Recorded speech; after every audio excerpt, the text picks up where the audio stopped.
Hello. For this project, I'm choosing to make an iMovie explaining lessons that I've done and how they relate to the Samr rubric or model. Um, I was pretty unfamiliar with Samir before I came into this. I've heard of it, but really didn't know a lot about it. And I look at a lot of my lessons are currently more on the substitution and augmentation level, and I'd like to move them more towards the modification and redefinition level. My understanding of what I was supposed to do for this is to explain examples of work, lessons that I've done before that fit different levels of the model. And for the substitution one, I tried to explain how I could raise that up a little bit by making some changes to it. For my substitution lesson, I'm choosing this lab that I've done for several years and changed a bit over years on chemical and physical changes. The point is the students just got introduced to looking for evidence that a chemical change has occurred. So I go and I do a couple as demonstrations. The first four are demos that I do. And I ask the students to identify it as chemical or physical and to list their evidence. Specifically, if they're saying that it's a chemical change, they have to identify what evidence that they have that it is that. But this is a good example of a substitution lesson because it's something that I used to do on paper. Now I do it with the Chromebooks, put it in Google Classroom, put it out there. The kids already have the copy of the document made for them, and they'll turn it back in via Google Classroom. So it saves some paper, but it doesn't do anything terrific in terms of improving the lesson. It's just a substitution. I guess if I were to improve this a little bit and try to get it to the next level, I would consider having the students do something more creative at the end as kind of a culminating activity.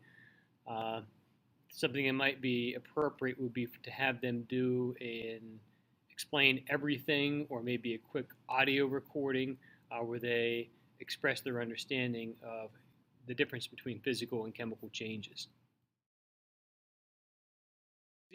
Example of a learning activity that I would consider augmentation would be my phase change simulation lab. And this is something, again, that I've changed over the course of the years. So for this lab, the students, I'd post this on Google Classroom as well as I would post a link to this States of Matter sim through PHET. This allows students to manipulate multiple variables like number of particles, temperature, and volume. And it can also work with different types of elements and compounds, and it measures pressure and temperature. So this lesson I consider to be augmentation because the simulation really, and the use of the tech really adds to the lesson quite a bit. It takes it to a new level. It's augmenting something that I might do just from pictures and diagrams in the past, and now the students can get down and dirty and experiment with things and see how particles in the substance change as we change states. So I use this as a guide. This is kind of an intro to phase changes. My students come back in a couple weeks and we do a more in-depth look at phase changes and related to energy. But for now, I'm just looking that they can understand how the particles in a substance change as phase changes occur. So they would go through and respond to this while they interact with this sim. It's also really neat to see the kids with this spend a lot of free time just sort of playing with different variables.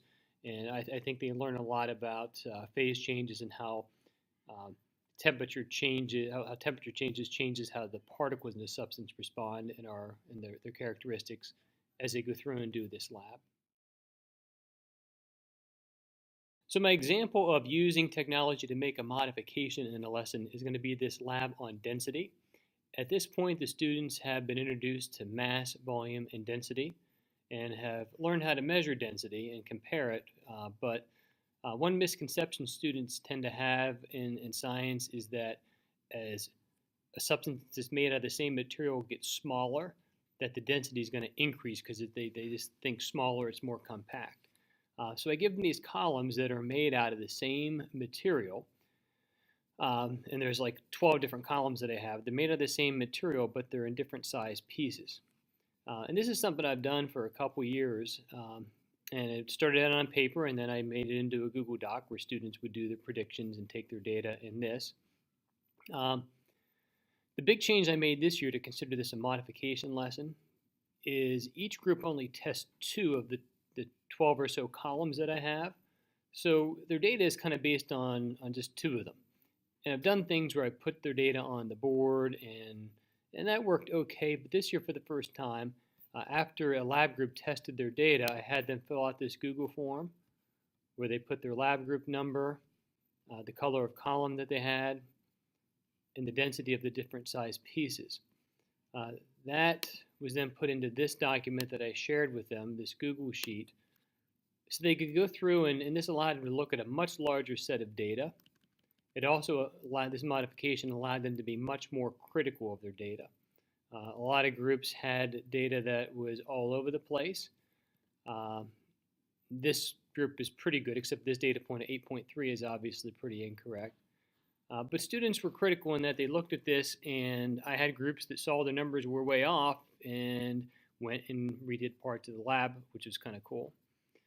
So I think this modification really changed this lesson around and improved it quite a bit, and it's something that without the tech I wouldn't have been able to make these kind of modifications. Last year, during my skills class period, which is a period in the middle of the day where we teach kind of an open-ended science lesson or maybe a teacher history lesson, but I've struggled for years in exactly how to handle this as I don't have all my students. And this past year, I tried a Genius Hour project. What I did with this is I introduced students to what a Genius Hour project is.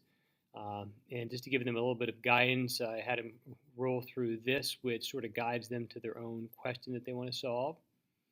And I went over the expectations of it with them. And students were free to pick their own topic as long as they had something to do with science or technology. And they spent time sort of researching the project and sharing out in a creative way that they decided on how to do it.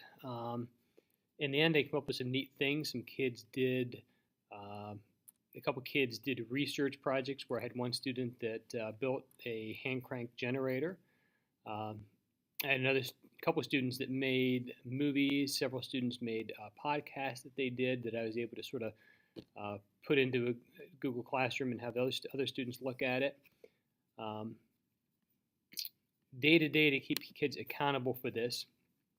Every day at the end of the period we worked on this, I would go through and have them rate their on-task behavior and describe one thing that they learned that they didn't know before.